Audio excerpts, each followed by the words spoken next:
Hi, shalom everybody, all friends of Ben Bernstein, people that might have known him, some people might not know him, who I'm relating this to. He was studying with me in the University of Liverpool between the years 2002 and 2005. He was actually a housemate for those 3 years. We lived in a Hillel house together in the first year, and we had a house where we were joint with a few other housemates over the second and third year also respectively. He was a really special guy. October the 3rd would have marked his 43rd birthday. So as I've stated many times before, it's very well known that he died in a car accident in Dartford Tunnel. I think it was around the 16th, 17th of May. This was back in the year 2006. So we're talking about nearly already 16 and a half years ago this was. So I wanted to share with some memories within regards to him, and let's hope we can all do good deeds in his memories as we're here coming to this period of Rosh Hashanah, Yom Kippur, Sukkot coming soon also, and a turbulent time. So first of all, you know, what a tough year we've had. The whole of Am Yisrael, the whole of Israel, everyone across the world, all the Jewish nation across the world, with everything that's happened since Simchat Torah, since October the 7th. I was actually last year, on October the 3rd in Liverpool. I filmed outside the Hillel house over there in Greenbank, right opposite Greenbank Synagogue over there. Some memories of Ben, if many of you could recollect that are watching now. So I want to share over some more words. We know everything that's happened this year, the hostages being taken, the atrocities that happened on October the 7th, and we lost so many heroic soldiers also.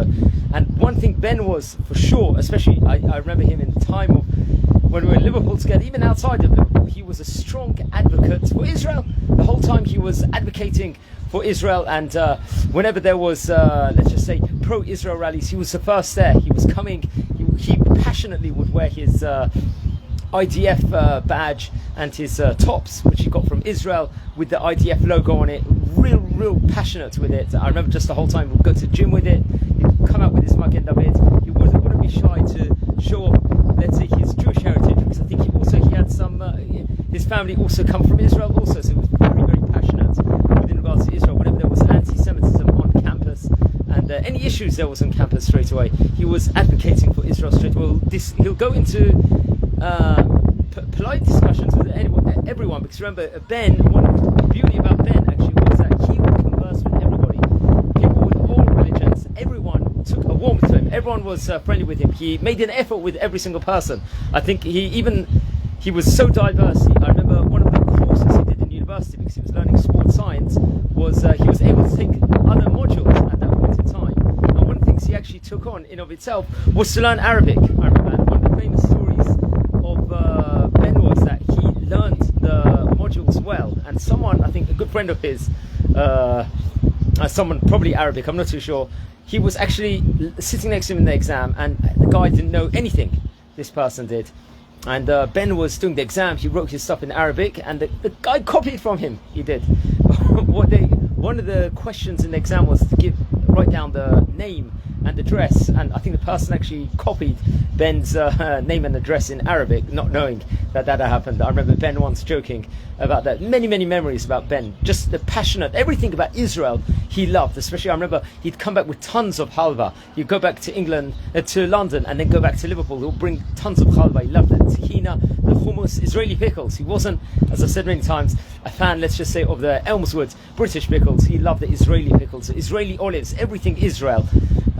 He loved. I think he was a vegetarian, if I'm not mistaken, and I think the Taval company, they have all these vegetarian sausages, the falafels, everything. He would just stock up on it the whole time, cook it in the house. And couscous, I remember the couscous he would make on Friday night, massive pots of couscous, and he used to invite everyone round on the Friday nights especially, and he'd take part the whole time with everything, and would just come out, and he was moving, he was on the go the whole time. So I remember the second of university, he would be in one event, then he'd go to the next place.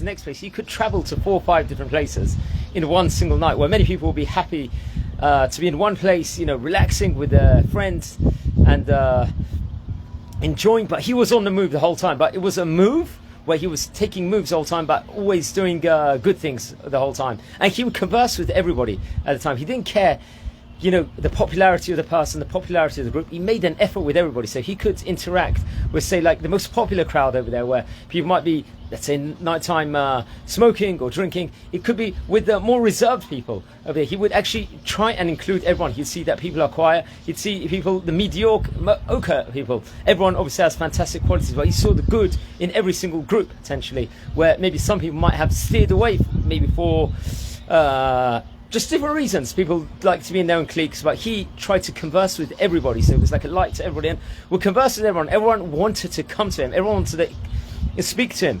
He was then, obviously, I've mentioned on many occasions about his religious journey he took in Liverpool. He was always spiritual the whole time, and always saw so much of the good Jewish qualities that we have as a nation. But he went on a religious journey at the end, and especially during probably more during the middle of the second year of university, definitely the third year of university.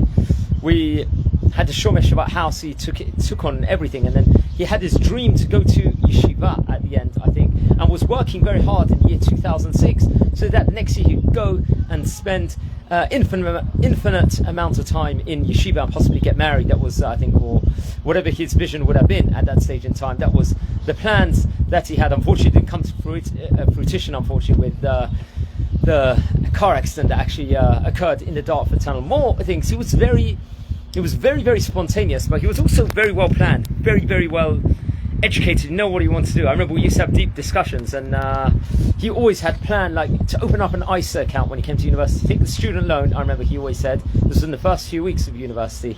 I was sitting with him in the Hillel house in my room, in the downstairs we were. In fact, so we're sitting there, and he would say that how he had like a brilliant business mind also at the same time, and he wanted to save the money in the account, get like 10% interest. I remember he was saying it was always very well thought out, but he was also, with the money he was doing, he was also doing a lot of chesed the whole time. I remember he'd go the whole time to the fruit and veg market, especially in Liverpool city centre, and would just stock up on the most bountiful fruits. I remember the coconuts he used to buy, and would make coconut drink with it.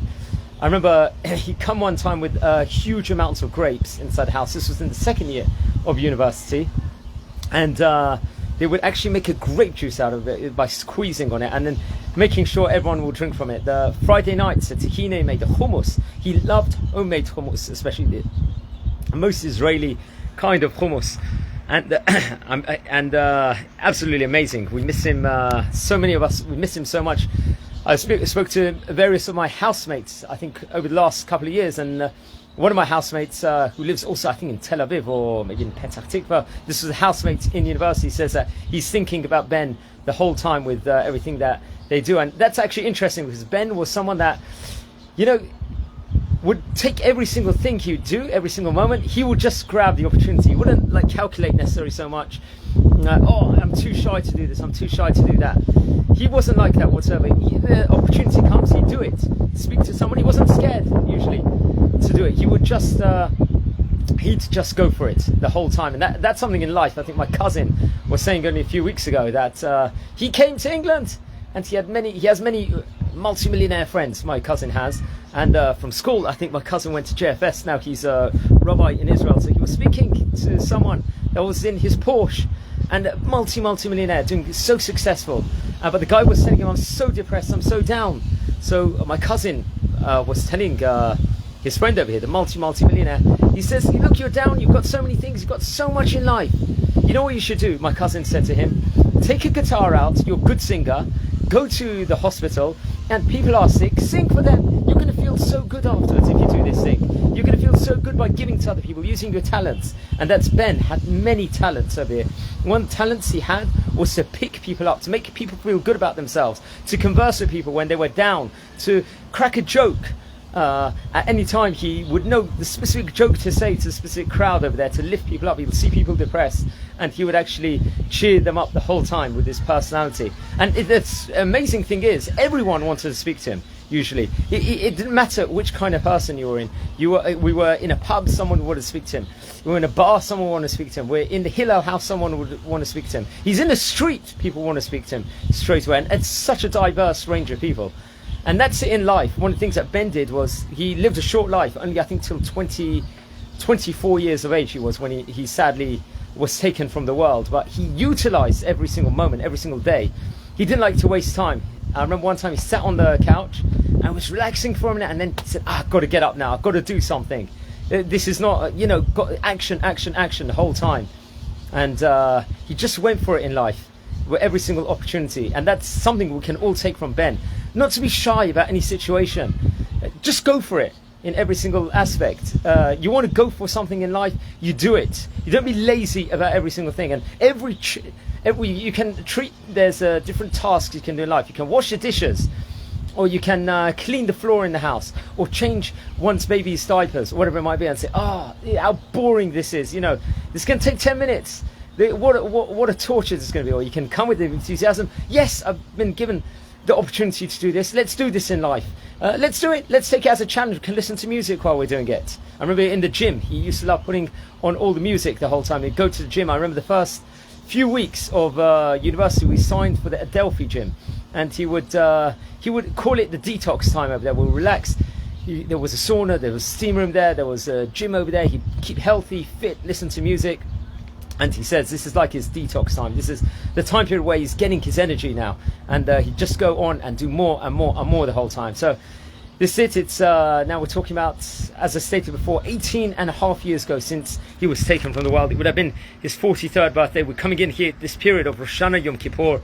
Every single thing we can do, especially in these days, we take the New Year's resolution, do good deeds in his memory, do great things in his memory. Let's make this a fantastic year for everyone. And we're at a stage in time, many people, especially all over the world, might be scared to advocate for Israel. They might say, it's scary, a lot of people, we could end up with anti-Semitism. What are people going to say? How are people going to respond? They might give us a bad remark. No, but we can, just like Ben advocated for Israel and did everything and wasn't shy. We should stand up for what is correct. We should, we see someone is doing someone else wrong. We should stand up for that person. At the same time, we should do what is right. We shouldn't be scared about specific situations. And in that, always Hashem is going to bless us with everything we do. So I would like to say that Ben do good deeds in his memory. And let's hope there's going to be the unequivocal, unconditional return of all the hostages. May all our heroic soldiers out there that are putting their lives on the line, wherever they, and especially everyone over the last year, be protected.